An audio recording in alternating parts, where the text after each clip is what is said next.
Hey there, friends. Welcome to today's episode. Thank you so much for being here. I am very excited to dive in today to talk about a supplement that you may or may not be familiar with. And why am I talking about this on the podcast? Well, a couple of reasons. Number one, um, creatine is something, spoiler alert, you already knew if you saw the title. Creatine's what we're talking about. Creatine is something that I have thought about for a long time. Like it's been in the back of my mind. It might have been in the back of your mind before too. Or again, this might be totally brand new to you. Um, I was very drawn to it for a lot of reasons that I will talk about, and I have never taken it. So at this point, I'm telling you, we're going to talk about a supplement I have never even taken. But I did want to talk about this so that maybe if you've never, it's just put a little bug in your ear, like it's in my ear of like, oh, that's interesting to know about. I like to learn about new things and what they can, the benefits, the downfall, etc. Number 2 is it's more recent for me. This was not my number 2, but I'm going on a tangent already. My husband started taking it recently, and so it's in our house. I'm seeing it more. It's right up by the greens powder and the protein. And overall, I will say I have several episodes about supplements, and I 100% my approach is that supplements are there to do exactly that, to supplement the rest of your diet, the rest of your nutrition intake. I am all about getting nutrients and what you need, vitamins, minerals from whole clean foods as much as you can. I am also about using supplementation where it benefits you. So I've shared before supplements that we've used, not used. Currently, right now, I'm just using whey isolate and I'm using greens powder. And then it's not even a supplement because I just drink bone broth, which is a collagen source. So I'm not taking collagen right now. I just drink bone broth as a way to get collagen. So that's all I'm doing. My husband, like I said, has added in creatine. So we've had just more conversations around it. Reason number 3 I'm bringing this up is because some of you have asked me about it. It's been more in private settings when I have coaching calls or I'm training somebody one-on-one who usually has dove off a little more into the deep end of like science of nutrition, sports nutrition, or different things like that. They've gone down the rabbit holes, right? They're over on bodybuilding.com and things like that. And they're saying like, hey, so what's this about creatine? And so that's why some of you might have gone down that rabbit hole yourselves, and some of you might, be sticking more with whole foods and not know about this. So it's absolutely not an essential thing. Obviously, I'm not even taking it essential as a supplement, I should say, because we are getting it in our diet, which we'll talk about. But I just wanted to make you aware of it. And if it is something that you've thought about or might want to add to your routine, just something to be aware of. We talk about all different kinds of health and fitness things on this podcast. I had fun talking about the upcoming trends for 2024, and this has been popping up a little bit. So I figured we would chat about it. Now, the first source I'm going to share with you, this is from clevelandclinic.org, and it just defines it. What is creatine? Creatine is a natural source of energy that helps your skeletal muscles flex. So that's contract, okay? It helps create a steady supply of energy in your muscles so they can keep working, especially while you're exercising. So, and also I'm going to take a pause here to tell you, you might hear my baby in the background, and I want you to know that my husband is home and he is equipped with bottles and is probably trying to give him a bottle right now. And Mike is probably very mad that I'm not just nursing him. So I will get this information to you and I will probably go give him what he wants, which is not a bottle. But just so you know, if you're like, is she gonna get him? Like there is an adult taking care of him right now. All right. So creatine, I said, helps create a steady supply of energy in your muscles, right? So the deal with creatine is we do get it from food. So we are naturally getting it from red meat, seafood, animal milk like cow, goat, sheep. All right. And it says, according to clevelandclinic.org, that about half of our body's supply of creatine comes from our diet. Now, where does the other half come from? Our body produces it. So our body does produce it naturally in your liver, kidneys, and pancreas. They deliver about 95% of the creatine to your skeletal muscles to use during physical activity. The rest goes to your heart, brain, and other tissues. So you have it. Your body's making it. You're getting it from food. The reason for supplementing with it then is, and this is according to the article, some people take creatine supplements because they work out a lot or don't get enough creatine in their diet. So this is why it's popped in my head. Right now, this is a bad example of saying working out because right now I'm still kind of following my postpartum protocol of rebuilding my core. It's still working out, but it's nothing like, it's high level athlete. Okay. I'm far away from that right now. But it's kind of that like why I use whey protein powder and why I use greens powder is just to make sure. Like I was not using greens powder every single day. I was trying to get all of my vegetable sources from whole foods.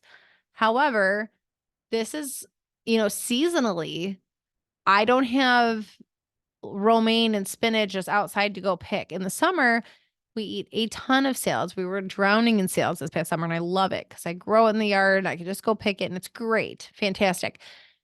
I am not buying fresh vegetables every other day at the grocery store right now, so it looks like a lot like relying on frozen vegetables, using more like root vegetables that are seasonal right now. So I have started using your greens powder every day in my shake. I might not do that when I get it's back to like salad season and whatnot. So that's kind of how the way I think about creatine is it's something to think about in case I'm not having red meat that often. I'm not having animal fat that often, that kind of thing. So that's just why some people are taking it. It says creatine supplements exist as powders, tablets, capsules, liquids, and energy bars. Is it healthy to take creatine? And then there's a list that says, studies show it's safe for many people to take it. However, there isn't enough evidence to know if it's safe for you and then it goes through a list of like if you're pregnant or breastfeeding, have diabetes, have kidney disease or liver disease. And as always, talk to your healthcare provider before taking something. So another interesting, this was years ago when I was hearing about the benefits of it, about the cognitive benefits of it. And I in the podcast that I was listening to about this years ago, again, so I do not remember which one it was. They were talking, it was like a high level doctor talking about the benefits of creatine for kids, actually. And I have not done more research on that. I'm not rushing to go get my 6-year-old creatine. It's just something to think about if your kids are athletes, to look into, to maybe talk to a doctor that you trust that's a little bit more open to these kinds of things. Um, and not, again, it's naturally in meats. It's naturally being produced by your body. It's just kind of one of those, if you think yourself or maybe your kids, this is totally, again, at your own discretion. It's just something to think about, something that I've thought about with having 4 boys who are, going to be, they are already active, but as they grow and progress into teenagers, those kinds of things are what I think about. For me, I've not even looked into it with breastfeeding currently, but that's probably another whole rabbit hole to go down.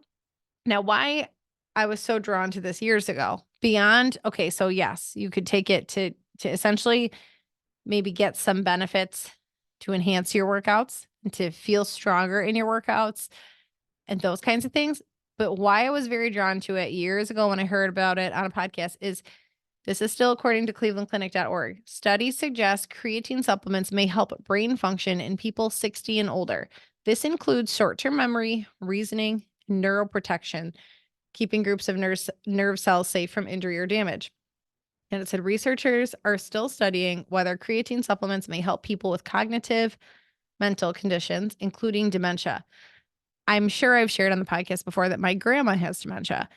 I was just chatting about this with our Chasing Greatness group on our January live Zoom together. So if you were there, shout out. If you watch the replay, shout out to you too. If you don't know what that is, go look at the website. Chasing Greatness group is our monthly workout group. And I was sharing that we were talking about sweeteners and sugars and things like that. And my grandma has dementia, and there have been lots of studies linking artificial sweeteners to dementia, but it's been in very big amounts. Because we were talking about if it's okay to have artificial sweeteners in there sparingly, which, spoiler alert, sparingly, there's not really any research to show, in my opinion. I have to be so careful when I talk about this stuff. In my opinion, the research really only shows that it's like a lot, like big amounts of aspartame, sucralose, et cetera, are going to lead to dementia. But my grandma did drink a lot. She drank not alcohol. She drank a 2-liter of Diet Coke a day. And thinking about that, I'm like, man, like, again, so many factors we don't know. Something to just to mill around up there, right? So I'm always thinking of things that, the book by Max Lugavere, Genius Foods, his mom had, I believe, dementia, might have been Alzheimer's, but it was one of those cognitive, um, illnesses, and he talks a lot about foods to safeguard your brain, hopefully trying to be proactive and preventative. So when I heard about this, I was like, wow, that is very interesting that could even if it could potentially help against something like dementia and there's, very few risks, that is something to think about. Still last little bit here from clevelandclinic.org said the most common creatine supplement is creatine monohydrate. It's a dietary supplement that increases muscle performance in short duration, high intensity resistance exercises such as weightlifting, sprinting, and biking. So that's the most common one. Now, another source I had for you today, so that was all from Cleveland Clinic. But another one, this was so interesting. This was on PubMed Central. It was just a journal published here that's talked about the gist of the article was that way more is known about, there's been way more studies done with men and creatine than with women. But it did say that, let's see. Creatine supplementation among premenopausal females appears to be effective for improving strength and exercise performance. Postmenopausal females may also experience benefits in skeletal muscle size and function when consuming high doses of creatine and favorable effects on bone when combined with resistance training. This is huge. We are here to talk about longevity and protecting ourselves, and we know that protein and having muscle mass all help safeguard us against injury and protect us long term, slow down the aging process, like feel even better for longer, all of that. So that's really, really huge. And then it also said that the current, because people talk about the risks, like, well, what is the risks? Are there any risks to this? And again, do your own research, talk to your doctor before taking anything. But this is again, according to PubMed, the current body of literature that has evaluated the effect of creatine supplementation in females suggests that the risk to benefit ratio is low, with most studies indicating that there are numerous metabolic, hormonal, and neurological benefits. Woo! So it's looking good. It's looking in favor of to me, it's looking like a why would you not? Again, this is a do with the information what you will. Like I shared with you guys too, there's always a cost factor to how much you want to prioritize. There are certain things my husband and I were just talking about. We used to take fish oil. We haven't taken fish oil in forever because I said, okay, I'm going to stop buying it. I'm just going to make fish at least once a week, more times a week. Well, I haven't been really making fish once a week or multiple times a week, and we're not buying fish oil. So I need to get back to one of those. But we all have to pick and choose, right? Grocery prices are high. I get that. We've got to pick and choose what we're going to supplement with, what we're going to get through Whole Foods, and just make informed decisions, do what's best for you from there. But two books that I would love to recommend to you if you've not read already are Genius Foods by Max Lugavere, that do just talk about whole foods that can help safeguard your brain and your body, and Forever Strong by Dr. Gabrielle Lyon, which I'm still finishing up at time of recording this, but it's just been a wealth of information supporting animal protein, high protein diets, all of that. So I hope this was helpful. Maybe got your wheels spinning a little bit too, something to chat about for us. This is something to chat about at the dinner table because that's what we do here. Next podcast episode, I'm going to do just kind of one more in the nutrition department and then veer off a little bit. Next episode, we are going to talk about 5 tips to help stop bloating. That's an issue that a lot of us face. I've heard this a couple times from the ladies in my challenges, things like that. So we're going to talk about that next episode. Till then, I hope you have a great rest of your day, and I'll talk to you soon.